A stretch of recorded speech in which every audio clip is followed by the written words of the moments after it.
Levítico capítulo 22. Não profanareis o meu santo nome, mas sereis santificado no meio dos filhos de Israel. Eu sou o Senhor, que vos santifico. Versículo 32. Lidar com as coisas sagradas era uma questão de prioridade no santuário. Tudo ali apontava para a santidade de Deus e a necessidade do homem em ser por ele santificado. A obrigação dos sacerdotes consistia em transmitir ao povo a vontade de Deus, ensinando-lhes a fazer diferença entre o santo e o profano.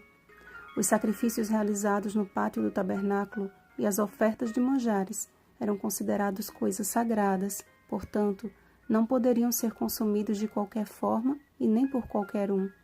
A ordem era clara: não profanarão as coisas sagradas que os filhos de Israel oferecem ao Senhor. Pontualmente, Deus prescreveu a Israel o passo a passo da verdadeira adoração.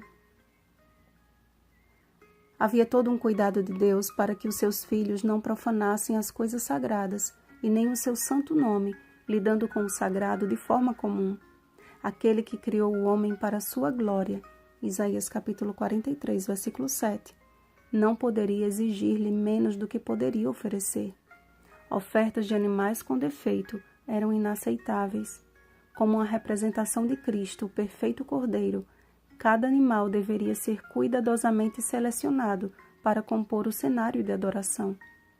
Ainda nos resta hoje uma oferta a ser feita, um sacrifício nos é exigido.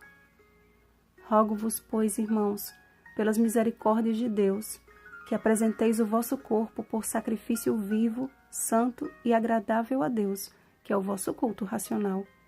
Romanos capítulo 12, versículo 1. Muito mais do que exigir santidade, Deus nos confere santidade. Só Ele é santo, portanto, só Ele pode nos santificar. Deus deseja imprimir os seus atributos em seu povo, mas para que isso aconteça, precisamos descer os degraus de nossas orgulhosas concepções e permitir que o Santo Espírito nos transforme. A melhor oferta que podemos depor no altar do Senhor não são os nossos esforços religiosos, e sim o que Ele mesmo nos pede.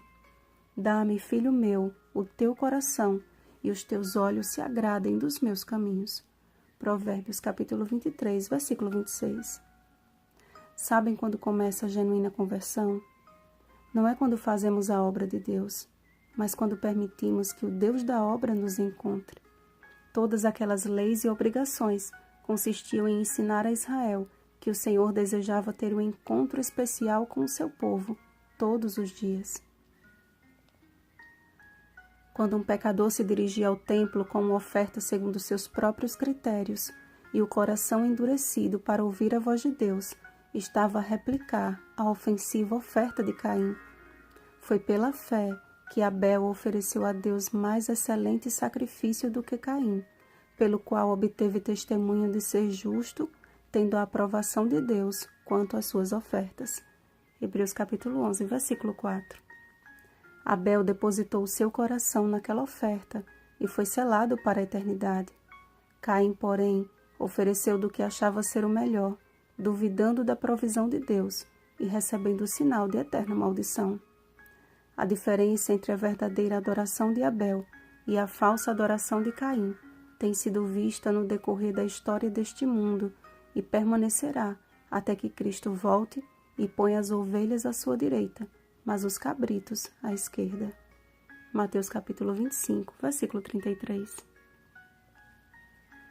Muitos professos cristãos têm exigido de outros com severo rigor que sejam observadas as regras de modéstia cristã, regime alimentar, dentre outras, quando, na verdade, eles mesmos necessitam de uma mudança deveras maior. Não podemos exigir reforma se não há reavivamento. Reforma sem reavivamento é hipocrisia, e reavivamento sem reforma é inconcebível.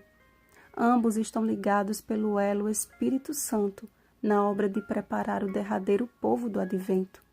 E naquele dia haverá um sacrifício aceitável a Deus, o que é limpo de mãos e puro de coração.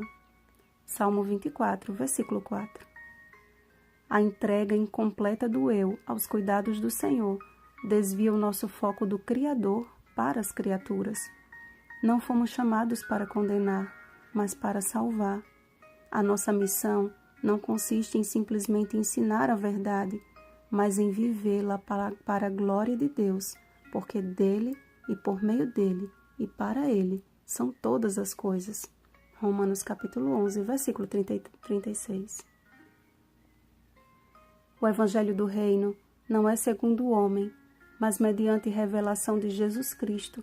Gálatas capítulo 1, versículos 11 e 12. Este é o Evangelho que nos foi dado a pregar e testemunhar. Seja o nosso coração uma oferta contínua ao Senhor, e toda a nossa vida será uma progressiva revelação da atuação do Espírito Santo. Ora, se invocais como Pai aquele que, sem acepção de pessoas, julga segundo as obras de cada um, portai-vos com temor durante o tempo da vossa peregrinação. 1 Pedro capítulo 1, versículo 17. Bom dia, verdadeiros adoradores. Rosana Garcia Barros.